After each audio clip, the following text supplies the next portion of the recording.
I'm going to tell you a story. It's called 8 Truths About Storytelling.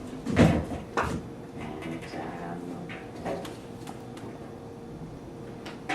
once upon a time, a long time ago, I wanted to become a singer. But I discovered I didn't have a good voice. And so instead of that, I decided to be a storyteller. I wanted to be good at something.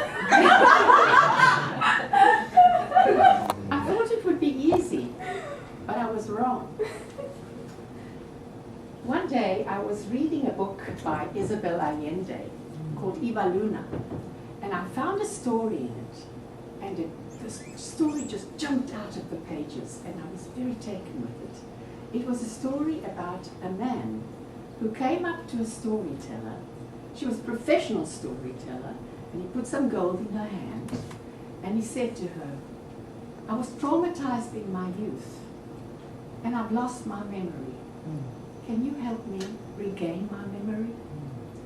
And she said, "I'll try, but I don't think I can regain your memory, but I can share mine with you."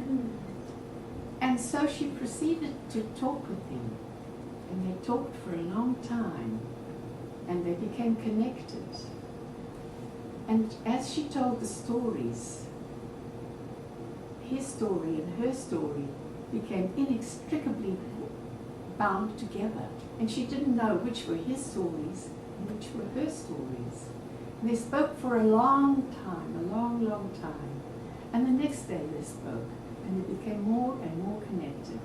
And they ended up getting married and living happily ever after. Well, I was so taken with the story that I decided to tell this story at a meeting of the Santa Monica Community Storytellers. They meet once a month. And I arrived there and I proceeded to start to tell the story. And I started to talk, and as I talked about this man who had lost his memory, I lost my own memory. And it was the weirdest thing. I couldn't go on. And the audience was so sweet. They said, "Take a deep breath, relax, the story will come back to you." But you know, it didn't. So I had to go and sit down, and I was so mortified. And from that day on, instead of just telling the story extempore as I'm doing now, I would memorize the story so that I wouldn't forget. But that was a whole new ball game. It just wasn't the same. My passion wasn't in the story. My passion was in remembering the lines. And so it altered the whole format of the story. It's the story that counts, not you. And so I got very upset with that, and I really tried to change it, but I was so terrified that it would happen to me again what happened to me that time. And so I thought about, why did I lose my memory in that particular story? I mean, it was so odd. And I thought and I thought and I thought. And I realized for the first time that I too was traumatized as a child, in my childhood, that I had escaped from Poland with my family during World War II. We were a group of 10, a crazy group. There was my grandmother, my parents, my older sister, me, aunts, uncles, my cousin. 10 people, and I was number 9 in the hierarchy. And they were weird.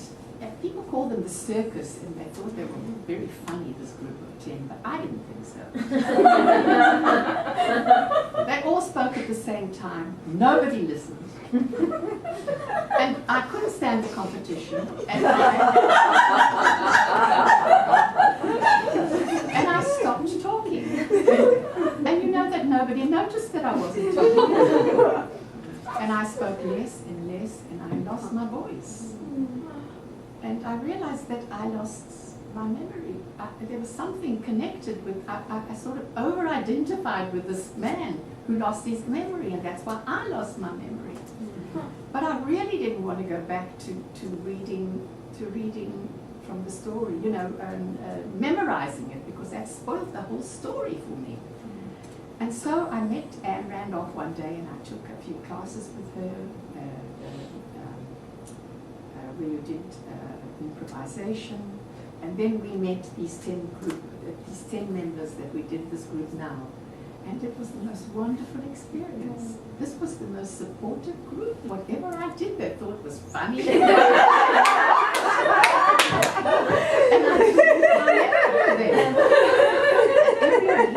every week I told a story. Every week I improvised. And so today I decided I wasn't going to take any notes, just this little card, which I haven't looked at, and that's what I've done, and I'm very happy. I even enjoyed it. Thank you.